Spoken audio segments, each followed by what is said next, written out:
اقرأ باسم ربك الذي خلق خلق الإنسان من علق اقرأ وربك الأكرم الذي علم بالقلم علم الإنسان ما لم يعلم. إن الحمد لله نحمده ونستعينه ونستغفره ونتوب إليه ونعوذ بالله من شرور أنفسنا وسيئات أعمالنا من يهده الله فلا مضل له ومن يضلل فلا هادي له وأشهد أن لا إله إلا الله وحده لا شريك له وأشهد أن محمدا عبده ورسوله وصفيه وخليله وأمينه على وحيه فصلوات الله وسلامه عليه وعلى آله وصحبه أجمعين. فنسأل الله سبحانه وتعالى أن يبارك لنا في ليلتنا هذه وفي مجلسنا هذا وأن يغنمنا خيرها وبركتها وأن يمدنا أجمعين بالعلم النافع والتوفيق للعمل الصالح وأن يصلح لنا شأننا كله وألا يكلنا إلى أنفسنا طرفة عين. Mes chers frères, mes chères sœurs, notre sujet de ce soir, bi'idhnillahi ta'ala, eh bien, concerne un sujet qui est très important. Un sujet très important qu'il convient de ne pas négliger. Pourquoi? Parce que de ce sujet découle eh bien, une rétribution énorme et une récompense d'Allah subhanahu wa ta'ala importante. فجاء عن أبي مسعود الأنصاري رضي الله عنه قال جاء رجل إلى النبي صلى الله عليه وسلم فقال إني أبدع بي فاحملني فقال النبي صلى الله عليه وسلم لا أجد ولكن ائت فلانا فلعله أن يحملك فأتاه فحمله فأتى النبي صلى الله عليه وسلم فأخبره فقال من دل على خير فله مثل أجر فاعله. Donc ce hadith ou ce sujet, eh bien, il concerne le fait d'orienter vers un bien. Et il est rapporté d'après Abu Mas'ud al-Ansari radiyallahu anhu wa ardah qu'un homme est venu voir le prophète sallallahu alayhi wa sallam. Un homme est venu auprès du prophète sallallahu alayhi wa sallam et lui a dit j'ai un problème de monture, accorde-moi donc une monture. Alors le prophète sallallahu alayhi wa sallam lui a dit je n'en ai pas, mais va voir un tel, il se peut qu'il t'en fournisse une, c'est-à-dire une monture qui pourra te porter. Donc l'homme s'y rendit et la personne lui en accorda une. Il revint informer le prophète sallallahu alayhi wa sallam et ce dernier, yani le Nabi, le prophète sallallahu alayhi wa sallam lui a répondu quiconque oriente vers un bien, eh bien a la même récompense que celui qui l'accomplit. Et il faut savoir, mes chers frères et mes chères sœurs, que l'imam al-Bukhari, rahimahullah, l'émir des croyants dans le hadith, dans son livre Al-Adab al-Mufrad, dans la véritable éducation, qui est un recueil de hadith concernant le comportement, et c'est un recueil eh bien, que je conseille à chacun d'étudier ou de lire, eh bien l'imam al-Bukhari, rahimahullah, Muhammad ibn Ismail al-Bukhari, rahmatullahi alayhi, a contracté un chapitre. Il a dit dans Al-Adab al-Mufrad, Babun ad-dallu ala al-khayr. Yani chapitre, celui qui oriente vers un bien. Celui qui oriente vers un bien. Cela montre eh bien, le bienfait de celui qui oriente vers un bien. Et ça montre également que celui qui oriente vers un bien aura une récompense équivalente à celui qui accomplit ce bien. Et ça, eh bien, ça fait partie du bienfait d'Allah subhanahu wa ta'ala sur ses serviteurs. Pour une action, Allah tabaraka wa ta'ala rétribue plus d'une personne. Pour une seule action, eh bien Allah subhanahu wa ta'ala rétribue plus d'une personne. Il récompense celui qui entreprend cette action en premier lieu. Et également, il rétribue ou il peut rétribuer celui qui oriente vers cette action. Et également, il rétribue celui qui aide à cette action. Wa fadlullahi wasi'. Et la grâce d'Allah subhanahu wa ta'ala est vaste. Yu'tihi man yasha. Il l'octroie à qui il veut. Wallahu dhu fadlin 'azim. Et Allah subhanahu wa ta'ala, c'est lui le détenteur de l'énorme grâce. Ainsi, eh bien, nous demandons à Allah subhanahu wa ta'ala de nous gratifier tous dans notre ensemble eh bien, de son bienfait. Azza wa Jal. Et remarquez, ici, il se peut qu'Allah subhanahu wa ta'ala fasse que celui qui oriente vers un bien soit la cause de l'aboutissement de ce bien. Il se peut que vienne à toi, par exemple, une personne qui te demande de l'argent. Mais toi, eh bien, tu ne trouves pas de quoi lui donner. Tu n'as pas cet argent à lui donner. Puis ensuite, eh bien, tu le diriges vers une personne qui lui donnera cet argent. Eh bien, dans cette situation, Allah Azza wa Jal a fait de toi une cause d'arrivée de cet argent vers cette personne. Car c'est toi qui l'as orienté eh bien, vers cet argent. Et celui qui a donné l'argent est rétribué, mais toi aussi tu seras rétribué bi'idhnillahi ta'ala de manière équivalente à celui qui a donné cet argent. Il en va de même, mes frères, mes sœurs, pour les jeunes, parmi les étudiants ou les moins jeunes, même parmi les étudiants en sciences ou autres, qui prennent l'initiative, par exemple, eh bien, d'arranger avec les savants eh bien, des assises de sciences ou avec les prédicateurs des assises de sciences. Ils les contactent par téléphone et ils leur disent que leur village, que leur contrée, que leur ville, que leur mosquée eh bien, a besoin d'une assise ou d'une assemblée de sciences, ou a besoin d'un cours, ou a besoin d'une allocation, ne serait-ce que téléphonique. Ils insistent un peu, puis eh bien, le cheikh répond favorablement. Donc il prépare alors cette assise, puis le cheikh voyage vers cette mosquée ou vers cette contrée et il y donne la conférence où eh bien, les personnes appellent ce prédicateur ou ce cheikh et il donne sa conférence. Eh bien le cheikh sera bi'idhnillahi ta'ala rétribué pour cela, de par l'effort qu'il aura fourni pour faire le cours ou pour faire l'allocution. Mais également, eh bien, celui qui aura arrangé cette assise et qui aura contacté eh bien, le cheikh, le savant ou le prédicateur, il sera également rétribué. Ici, remarquez que ce contact qui ne prend que quelques minutes lui a fait acquérir une rétribution. Et cela, eh bien, malgré le fait qu'il n'a donné aucune conférence et aucun cours. Mais malgré ça, eh bien, il aura la même rétribution que la personne qui aura donné le cours. Il se peut même que cette personne eh bien, n'ait aucune compétence à donner des cours. Il n'a fait aucun voyage. Il ne s'est pas fatigué. Mais malgré cela, il aura la même récompense que le cheikh, le savant ou le prédicateur. Et ça fait partie, mes frères, mes sœurs, de la grâce et des bienfaits d'Allah subhanahu wa ta'ala sur cette communauté. Et ce chapitre eh bien, fait partie des chapitres importants qu'il convient aux musulmans d'appliquer dans sa vie. Il se peut qu'Allah subhanahu wa ta'ala te donne l'occasion de transmettre de nombreux savoirs sans que tu ne sois parmi les gens de science.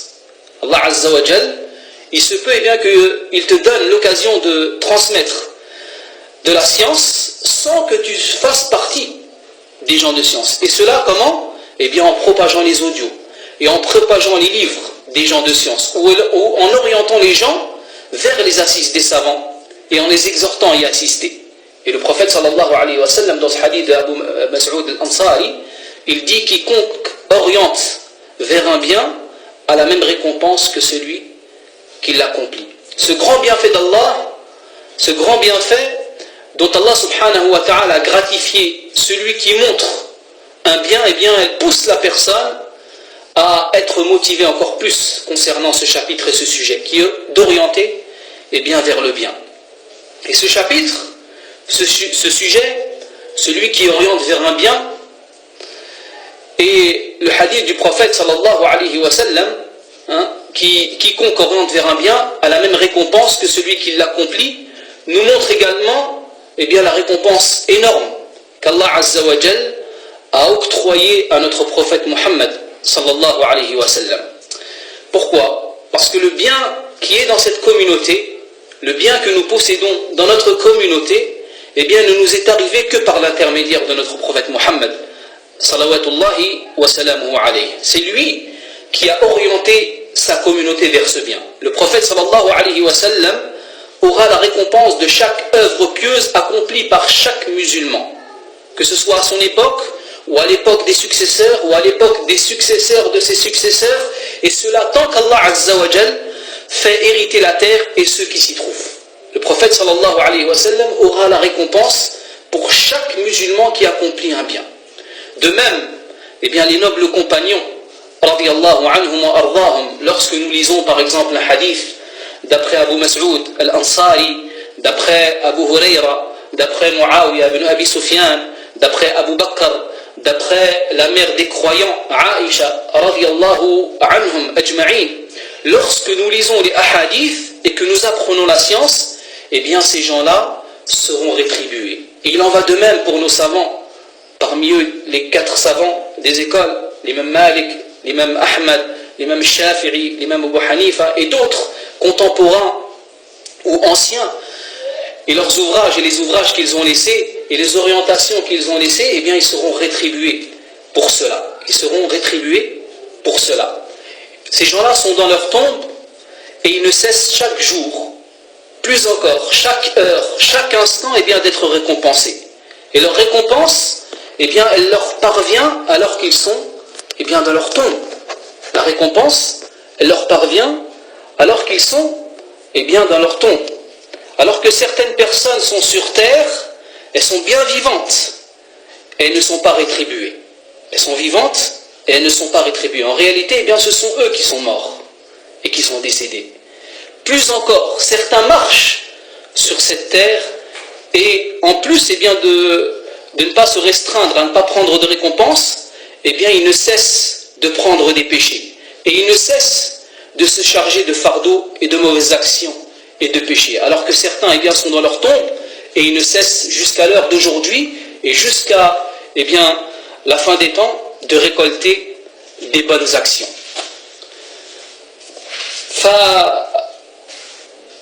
Cela eh bien, doit pousser la personne raisonnable et conseilleuse envers elle-même à être motivée à accomplir le bien et à être assidue et à orienter vers le bien bi'idhnillahi tabaraka wa ta'ala. Ce comportement, mes frères, mes sœurs, qui est d'orienter vers le bien, eh bien on doit l'appliquer. Car si on l'applique, eh bien on aura la même récompense que celui qui aura accompli ce bien. Et dans ce hadith d'Abu Mas'ud al-Ansari, radiyallahu anhu wa ardah, donc un homme est venu auprès du prophète Muhammad, sallallahu alayhi wa sallam, et lui a dit: j'ai un problème de monture, accorde-moi une monture.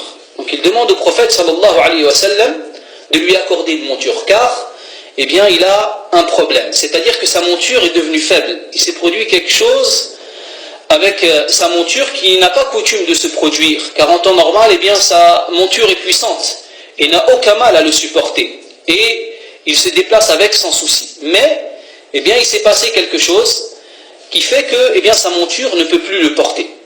Donc il a demandé au prophète sallallahu alayhi wa sallam, il lui a dit: accorde-moi une monture sur laquelle eh bien, je pourrais me déplacer. Alors le prophète sallallahu alayhi wa sallam lui a dit: je n'en ai pas. C'est-à-dire que je n'ai pas de monture à te donner qui pourrait te porter, sur laquelle eh bien, tu pourrais te déplacer. Mais le prophète sallallahu alayhi wa sallam, eh bien, il ne s'est pas restreint à cette réponse. Il lui a dit: je n'en ai pas, mais va voir un tel. Il se peut qu'il t'en fournisse une. C'est-à-dire une monture qui pourra te porter. Le prophète sallallahu alayhi wa sallam ici, eh bien, l'a orienté vers une personne qu'il pense qu'elle pourra lui fournir une monture. C'est pour cela qu'il a dit: eh bien, il se peut. Et de cette parole, peut-être où il se peut, eh bien, on peut tirer un profit. Quel est ce profit? C'est que lorsque tu orientes une personne vers une autre, eh bien, ne le fais pas avec certitude que cette dernière va faire aboutir son besoin. Mais dis plutôt: va voir un tel. J'espère que tu trouveras auprès de lui ce dont tu as besoin. Ou peut-être va-t-il te fournir ce dont tu as besoin. Ou comme l'a dit le prophète sallallahu alayhi wa sallam, il se peut qu'il t'en fournisse une. Parce que si tu l'orientes eh bien, avec certitude et que l'affaire n'aboutit pas, il se pourrait que la personne eh bien, ressente une douleur et un chagrin dans son fort intérieur. Mais il convient dans cette situation d'utiliser des expressions d'espérance telles que peut-être, telles que j'espère, telles que il se peut. Car c'est ces expressions-là qui conviennent dans ce genre de situation. Le prophète sallallahu alayhi wa sallam lui a dit, va voir un tel, il se peut qu'il t'en fournisse une, c'est-à-dire une monture sur laquelle tu pourras monter. Donc l'homme est parti voir la personne, et la personne lui a fourni cette monture. La personne lui a fourni cette monture. Donc l'homme est revenu voir le prophète sallallahu alayhi wa sallam pour l'informer de son affaire, pour l'informer que son affaire avait abouti. Et également, ce qui est approprié dans cette situation, c'est de réjouir celui qui oriente vers un bien, en le tenant informé du résultat de son orientation.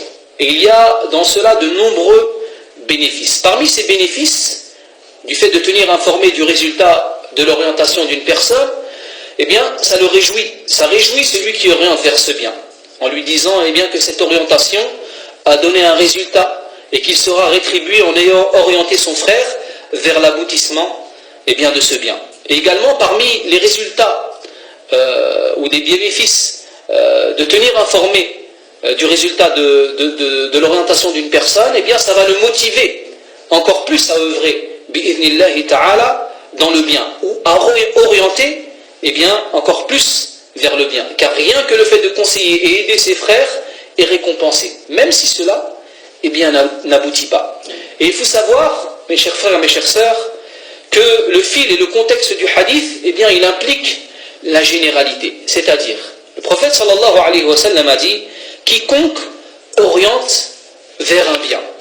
Ici, le bien n'est pas défini, il est indéfini. C'est-à-dire celui qui oriente vers n'importe quel bien. Peu importe, ce bien-là. Il n'a pas restreint à un bien particulier. Mais peu importe le bien. Et peu importe l'utilité pour autrui. Que ce soit une utilité dans sa religion, ou un bien dans sa religion, ou même un bien dans sa vie mondaine, ou dans sa nourriture, ou dans sa boisson, ou dans sa tenue vestimentaire. Peu importe le sujet ou le bien, à condition que ce vers quoi tu orientes soit un bien. À ce moment-là, tu auras la même récompense que celui qui l'aura accompli. Car lorsque le prophète sallallahu alayhi wa sallam a orienté cet homme vers le bien, puis qu'ensuite cet homme est revenu pour l'informer de l'aboutissement de ce bien, le prophète sallallahu alayhi wa sallam lui a dit, quiconque oriente vers un bien a la même récompense que celui qui l'accomplit, c'est-à-dire la même récompense que celui qui a fait ce bien. Donc il convient, mes chers frères, mes chères sœurs, de ne pas négliger ce sujet et de faire en sorte de ne rien laisser passer du bien. Car nos actes, sachez que nos actes seront pesés au jour de la résurrection dans une balance véritable comme ceci est prouvé par les textes qui possèdent deux plateaux. Et nos œuvres, elles seront pesées, les bonnes œuvres et les mauvaises œuvres. Et donc, il convient à ne rien négliger parmi le bien. Et le prophète sallallahu alayhi wa sallam, il dit la tahqiranna min al-ma'ruf shay'a, et ne néglige rien du bien, ne serait-ce que de rencontrer ton frère avec un visage réjoui, et même ne serait-ce qu'orienté. Tu n'accomplis pas l'œuvre, mais tu seras récompensé de manière équivalente à celui qui a accompli cette œuvre. Donc bienheureux sont ceux dont la balance est lourde, ou sera lourde ce jour-là, et que sera grande la perte, ou l'iyadhu billah, de celui dont la balance sera légère de bien et lourde de péché et de mauvaises actions. فنسأل الله جل في علاه بأسمائه الحسنى وصفاته العليا وبأنه الله الذي لا إله إلا هو أن يرفع عنا وعن المسلمين أينما كانوا كل ضر وبلاء، وأن يكشف عنا الجهد والشدة واللأوى، وأن يحفظنا أجمعين بما يحفظ به عباده الصالحين. أسأل الله الكريم رب العرش العظيم بأسمائه الحسنى وصفاته العليا وبأنه الله الذي لا إله إلا هو أن يوفقنا أجمعين لاغتنام الخيرات وحفظ الأوقات وإصلاح الأعمال. نسأله سبحانه وتعالى أن يصلح لنا أجمعين ديننا الذي هو عصمة أمرنا، وأن يصلح لنا دنيانا التي فيها معاشنا، وأن يصلح لنا آخرتنا التي فيها معادنا، وأن يجعل الحياة زيادة لنا في كل خير، والموت راحة لنا من كل شر. اللهم اغفر لنا ذنوبنا كله، اللهم اغفر لنا ذنبنا كله، دقه وجله، أوله وآخره، علانيته وسره. اللهم اغفر لنا ما قدمنا وما أخرنا وما أسررنا وما أعلنا وما أنت أعلم به منا. أنت المقدم وأنت المؤخر، لا إله إلا أنت. سبحانك اللهم وبحمدك، أشهد أن لا إله إلا أنت، استغفرك وأتوب إليك. اللهم صل وسلم على عبدك ورسولك نبينا محمد وعلى آله وصحبه أجمعين.